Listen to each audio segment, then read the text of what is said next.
You think you know what we're going to talk about. And welcome back to Three Fates Decide. It just sounds more dramatic that way. All right, so this week we are going to be talking about... But just when you least expect it, we changed the game. One Will Smith slapped Chris Rock. I mean, we always celebrated Easter. Harry Potter the Half-Blood Prince. So we're going to do another free talk, freestyle thing, no planned discussion. At the end of the day, only one thing matters. We decide. We're going to hit the main highlights. That is the thing, like what we were saying back in that episode. Quick recap. Three Fates Decide podcast. Hello everyone, welcome to another episode of Three Fates Decide. My name is Liz, and I'm going to be your solo host for this episode. This time, I'm going to be discussing manga. So for those of you who happen to be already familiar with manga, I am going to apologize. So for the benefit of people who may not be familiar with manga, I will include a very brief explanation of what manga is. And the rest of the episode, I'm going to be talking about my personal history with manga. This is a sort of follow-up episode to the anime episode that I have previously done. So what is manga? In Japan, the term is manga. In Korean, the term is manhwa. And in Chinese, the term is manhua. But regardless of which language and which country you're talking about, this term basically means comics. Outside of Japan, the term manga primarily refers to comics that originate from Japan. And to a lesser extent, it also includes comics that are drawn in that style. Although, of course, this is a little bit of a debate within manga fandoms as to whether Americans who draw in a similar style to manga should consider those works as manga, because of the fact that outside of Japan, this term refers to comics from Japan. Although technically within Japan, the term really refers to pretty much any kind of comic, since that's what the term primarily means. But regardless of what your opinion is of what is or is not considered manga, it is a very popular media and has been extremely popular almost around the same time that anime became popular. And it's actually not too surprising because, in a sense, manga and anime go hand in hand. Quite a few anime series are actually adaptations of manga series. And occasionally you will come across situations where it's the other way around, where a manga series was produced as almost a companion to an anime series. One very good example of this is actually Gundam. Gundam is a franchise that was basically a series of different anime shows as a vehicle to help sell toys. It's actually pretty similar to Transformers, where you create some sort of media to get the attention of children who will want to buy these toys. So you create a series about said toys that will excite the kids and get them to buy them. In the case of Gundam, Gundam has expanded to more than just a vehicle to buy toys. And for quite a few of the different Gundam shows within the Gundam franchise, especially if it turns out that the particular series happens to be very popular with audiences, they do end up producing a manga version of the series. Now, it may not be a faithful adaptation, it may be just a shorter version, but you know, it's basically a companion to the TV series. But that's actually quite uncommon in comparison to, as I said before, the other way around, where you have a manga series that is extremely popular and then they decide to create an animated version. One very good example of this is, as I mentioned in the anime episode, Dragon Ball Z. Dragon Ball Z was a very popular comic book series, and it became so hugely popular that it was obviously considered a pretty good investment to create an animated version of that manga title. Another really good example, Inuyasha. Inuyasha was a very popular title that started in the 90s. Again, it became a super popular animated series. And of course, in more recent times, you have manga titles like Death Note, Naruto, and One Piece. So now that I got past the definition portion of the episode, I'm going to talk a bit more about my own personal history with manga.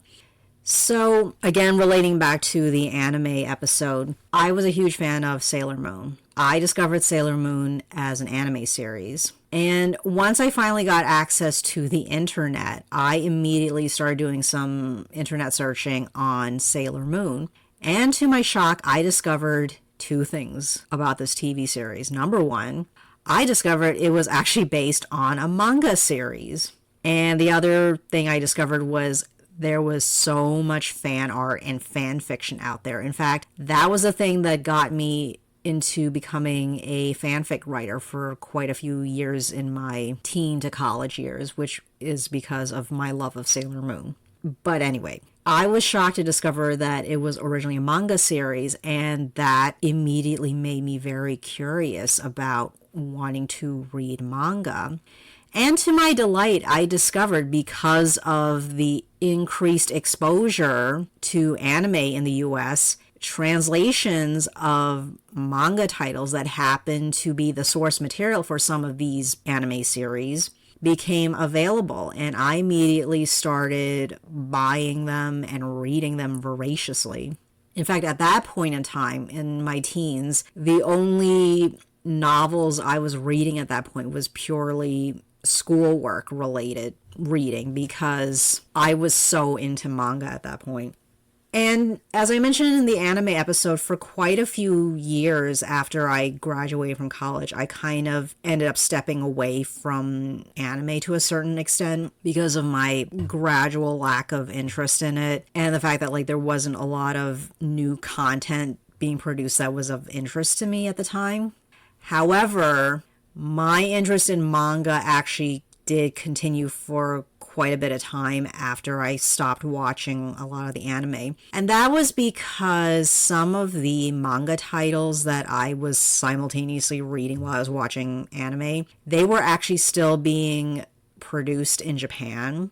And in some cases, they may have concluded in Japan, but they were still gradually being translated and released into the English market here in the US. So I was still invested in wanting to find out how some of these manga series I was reading, how does the story end? Hence, I was still reading manga for a few years after I had mostly stopped watching anime. And I have to admit, in recent years, I don't read as much manga as I used to, but, I still periodically read manga titles to this day, because to some extent, there is so much you can get out of manga that you surprisingly cannot always get in an anime series. And to an extent, you actually get more production, more content from manga than you can with anime, because it's pretty obvious. Because very similar to, Disney, Pixar, name any Western animation studio, any animation production company. It's not that different in Japan, the way anime is actually produced. It's fairly similar process. So it can really take months, if not years in some cases, to produce a new show or a new season of a show. Manga, on the other hand, manga is actually a little different. And to some extent, you can actually produce a lot more content in a manga at a faster schedule than you can with an animated series. So you must be thinking, well, if Japanese anime is not too different from the way Western animated shows and anime movies are produced, surely manga must be pretty similar to American comics. And the answer to that question actually is yes and no. Now, for those of you who happen to be fans of superhero comics, the big two, DC and Marvel, you already know that there is basically a real team involved in producing every issue of Superman, Batman, the Avengers, X-Men, what have you. you will have an editor, but you have a writer, you have the pencil artist, you have an inker, you have a colorist. You may have other people involved in the comic book process, but basically it's not just one or two people working on each issue of those superhero comics. In a sense, actually, manga, the way manga is produced, is pretty similar to how independent comics, indie comics, are actually produced. And I'm going to explain. Now, my knowledge of this stuff is actually based off of me going to anime conventions once upon a time, and I loved going to industry panels, and I loved going to these specialty panels where they actually explain the process of creating a manga in Japan.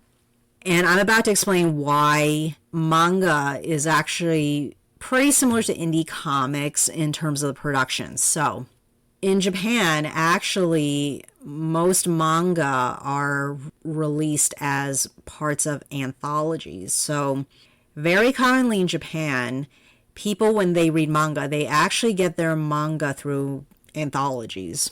So one example of these anthologies is actually a very famous one called Shonen Jump.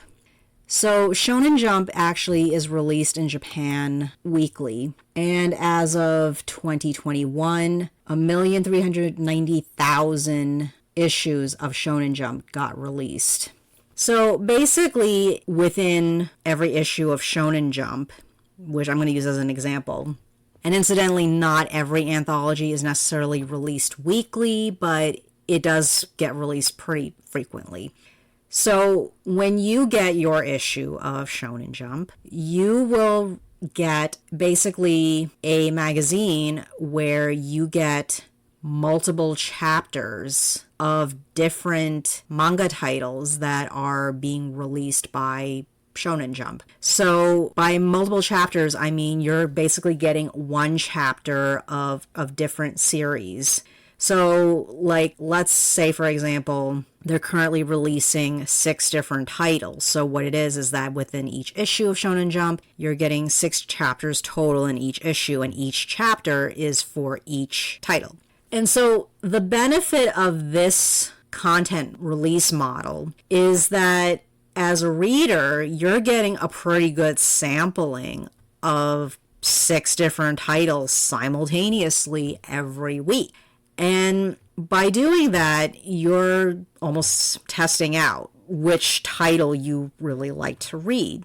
And this is important because eventually, once enough chapters of a title gets released and is read by the subscribers to Shonen Jump, they will eventually collect the individual chapters, and then they will release what they call a tankoban. A tankoban is basically the collected chapters that are put together in a single volume. So depending on the length of the chapters and also depending on what kind of release model that the publisher is using, it's very common for a tankoban to have anywhere on average from 4 to 6 chapters per volume. Now, the term tankoban, it sometimes gets translated as a graphic novel, but that's not an actually accurate translation because the English term graphic novel is not necessarily the same thing as a tankoban, which, as I just said, a tankoban is a collection of individual chapters for a specific title, which, as an example, Dragon Ball Z. So if you are getting a volume of Dragon Ball Z, there may be 5 or 6 chapters that were originally released in this anthology, but then after enough of these chapters get released, then they decide, okay, we're going to put together a volume with some of these chapters in one book so that fans who really love Dragon Ball Z, they can just buy this collected volume so they can get all the chapters together in one book. And that's why it's very common for very popular manga titles to get 10, even up to 30 plus volumes if they're very popular, because they keep producing more and more and more chapters every week or every month, which again varies depending on the publisher. So this is how manga is generally released in Japan. So that's why if you happen to be somebody who lives in Japan or you happen to be fluent in Japanese, there are ways for you to get your hands on these anthologies, and you can just read the newest chapter every week or every month, what have you, of whatever manga title you are reading in that magazine. And it's not a bad model. It's actually a pretty smart model, because it's a very convenient way to try and test out which manga titles you want to read, because these magazines are actually not very expensive at all. And in fact, it's pretty common for these magazines to actually be printed in relatively cheaper material, because very commonly people will just end up recycling these issues of the magazine, and then they just buy the tankoban for whatever titles that they're interested in, so that they get their own copies of specific titles that they want, and not just having thousands of issues of these magazines that they're reading. So now that I explained how manga is released in Japan, I'm going to get to now the process. So most manga titles are produced by one person, the mangaka, as the term is called. And it's very common for manga titles to be created by one solo person, who is both the writer and the artist. And that's assisted by the fact that manga are just black and white drawings with gray tones. So there's no need for a colorist, which just reduces the number of people involved in the comic producing process. Sometimes a mangaka, especially one who is a very established artist, may hire an assistant who will also help out with some of the background drawing and some of the gray tone work involved, but all the inking and the scripts are being written by one person. It's extremely rare for a manga to be produced by more than one person in general. One of the rare exceptions to this is actually a very famous manga collective called Clamp. And Clamp happens to be a collective of 4 women who work together as a team to create the manga titles that they've created over the last 35 years. Anyway, so typically a mangaka will have a meeting with their editor, and they kind of work collaboratively on what is the plot for this manga series that they're working on, the progression, and going forward what's going to happen. So they have a series of meetings, and they also discuss the scripts that the mangaka has written. And this is all before any new drawings are done for the upcoming chapter, because that's the point of the meeting.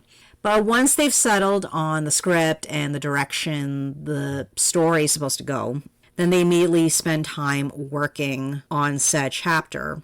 So the mangaka is constantly working for months and months and months on these titles. So it really is a lot of independent work for the most part. They only have their editor to work with and to bounce ideas off of. They don't have a huge team of other people to bounce ideas off with. So in a way, you can really appreciate the amount of work and dedication it takes to produce manga, which is why for me as a reader, I definitely appreciated that very much once I understood how the process actually worked. Now, this is not to say that I don't think that superhero comics and the creators behind those things aren't hardworking. They definitely are. I'm just saying is that for me personally as a reader, the biggest reason why I ended up becoming such a huge manga fan, and I never really became a superhero comics fan, is precisely because you have so few people involved in the creative process that there is less inconsistencies in the stories happening. Because one of my biggest pet peeves about DC and Marvel especially are retcons. Now, I totally get it. You have one writer has ideas, but then you switch writers and then a different writer will have a different idea. And it may be a really great idea, but it contradicts something somebody previously said about this character. So for me as a reader, I personally find it really annoying when creative teams do this sort of thing. It's like, well, you've made me emotionally invested in the journey for this character, and then 30 issues later you change writing teams, and now you're throwing these new wrenches in the story that I did not anticipate, and now I just feel like, what am I emotionally investing myself in at this point? It's like really frustrating to me. Meanwhile, manga is like the opposite. You have, like I said, primarily one person who's doing the writing and the drawing. So all of their ideas for this progression, for this story, it's theirs. They spent time thinking about the direction and what was going to happen down the road when they were working on this. So you have more continuity as the story goes along. So as a reader, I completely appreciate that a lot more. So I felt way less frustration in comparison. So now, granted, I have come across times where I read a title and I did feel frustrated, but it's not because of continuity issues. It's for other reasons that I'm not going to get into here. But for the most part, I end up enjoying manga so much because I'm less irritated by these kind of issues. I'm not going to spend time in this episode giving you a huge long list of titles that I personally love and would recommend, because there are just way too many for me to get into in this episode. Just as I mentioned in the anime episode, I may consider doing a follow-up episode about manga this time, where I discuss some of the manga titles that I personally love and I would recommend. So if you are interested in that, please leave a comment and let me know you are actually interested in that, and maybe I will get that out to you the next time we decide to release a solo episode. Anyway, thank you for listening, and see you next time. Thanks for listening, everyone. Catch us next time. And see what we're going to talk about. Because the three fates decide.